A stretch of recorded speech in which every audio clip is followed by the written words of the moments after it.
take a step back from what are presented as scientific facts, because only when we examine the social and political forces behind them, behind what is presented as science, do we sometimes realise how what are presented as scientific facts are in fact shaped by social and political factors. So the other way that we can think about what psychiatric drugs might be doing is what I call the drug-centred model, and I've called it this to emphasise that these drugs are drugs, that is, substances that alter the way that the body functions. And what I'm suggesting in this model is that altered states they create interact with the symptoms or problems that we call mental disorders. And sometimes these altered states may be useful in someone who is suffering from a deep depression or an intense psychotic state.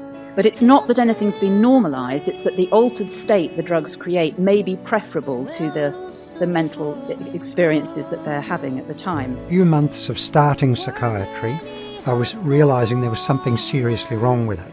It was immediately obvious to me that the psychiatrists were making claims that they couldn't have made, that they were making claims which simply were not justified in biology. But if you stand up and say that what you're doing, ladies and gentlemen, is not science, it's pseudoscience, then you are challenging what's holding the whole profession together.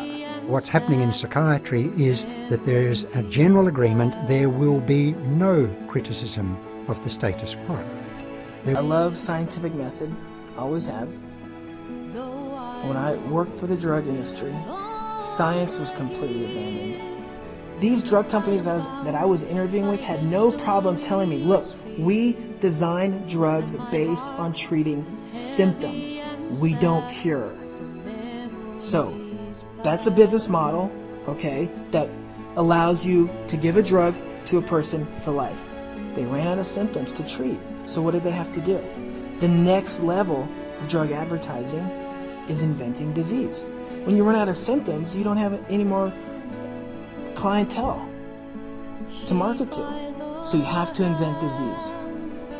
And with psychiatric medications, you can invent diseases all day long. The landscape of life of my mother bore. I'm here at this place where Lucifer lingers, a place where the soul takes flight when the sun doesn't shine. So for those who must remain in the house of Lucifer's pain, their hearts so heavy and sad from memories past, and still to remain forsaken